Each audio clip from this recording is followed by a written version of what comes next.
Well, by golly, it's getting down to the last of the stories from Evergreen. I think if it does, that I might want to sandwich them in later somewhere. But the stories that I've identified getting close to the end. Tell two or three quick ones.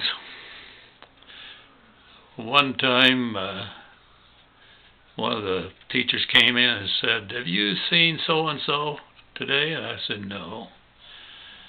They said, "Well, take a look at him." Man, I did, and that kid looked like death warmed over, and his eyes were bloodshot. And asked him, got him aside, and asked him if anything was wrong. "Oh, no. Well, maybe that was the truth, and maybe it wasn't. The teachers told me later that we think that he got into it with his dad, and that his dad nearly choked him to death. That those eyes are blood-streaked because of pressure, what he was being choked. I hope it never happened." And again, in the later years in Colorado, under the new laws, you would have been duty-bound to turn that over to the police. But at that time, we didn't think about involving police in school matters unless it was a matter of theft, something like that.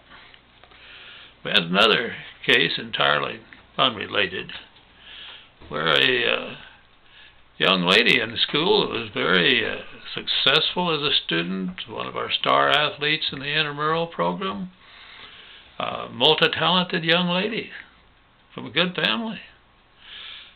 And, couldn't believe it when two or three teachers came in together and said, "You need to check up on Miss So-and-so." "What do you mean check up on her? Has she done something wrong?" "Well, no, but she's in the dumps, and the kids tell us that she's in deep trouble at home." Well, again, thinking of that counseling approach, I'll talk to her. Because I did do as they suggested, observed her a little, and there's no question. This was not the same bright, cheery little gal that we'd known all the time. So I called her in and, visited a little while. And she evaded the questions, and I said, "Come on. Something's obviously going on. Is it a boyfriend?" "No." "Well, what's going on?" Well, then she started crying. And she said, "Well, I just can't please my parents, especially my mother. She thinks I'm a bad girl." I said, "Well, have you done something at home real bad?" "I don't think so." "Well, what do you mean she thinks you're bad and that she's on you all the time?" She said, "I'm practically a prisoner in our own house." She said, "When I get home at night, I have to go straight to the room. Well, I can stop at the bathroom, but I've got to go into my room and stay in that room, and I can't even come out to eat. My mom brings me my meals in my room." "You're kidding." "No, I'm not kidding." "And you don't really think you've done anything to upset your parents? You're not in a big argument over something? You didn't spend money you shouldn't have? No. She's just on my case all the time." Well, the lady was prominent in school affairs. I don't remember if she'd been our PTA president or not, but I think at the time she might have been the county PTA president or held an office of some sort. Unbelievable that she'd be in that kind of a conflict with her child, and particularly a child that we found to be such a success all the way around.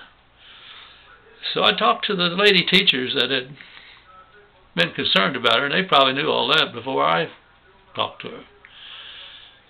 And anyway, to make a long story short, I ended up asking for a conference with that mother, and she didn't yield an inch. And I finally said, not because of any law, but just because I thought something's terribly out of step here. That, you've got to give that kid some slack and give her a chance to work out or whatever it is that you're upset about. She never would tell me what she was upset about.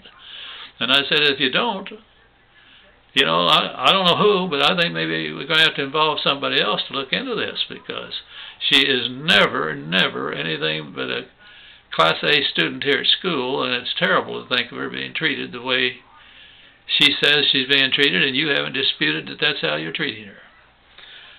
Don't know what went on at home, but things got better, and the little girl did say thank you. I say little girl, she was a big, tall girl.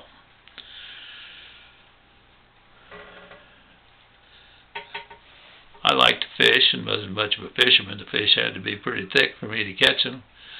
I can't remember her name for sure, but one of the little girls that lived right up on the rocks above Evergreen Lake would call me and tell me, Mr. Ricks, they stocked the lake today. You know, those poor fish that were hungry and just a little dumb yet?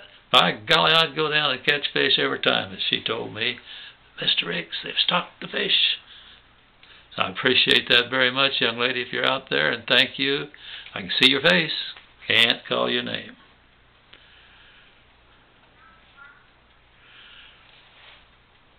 Science fairs.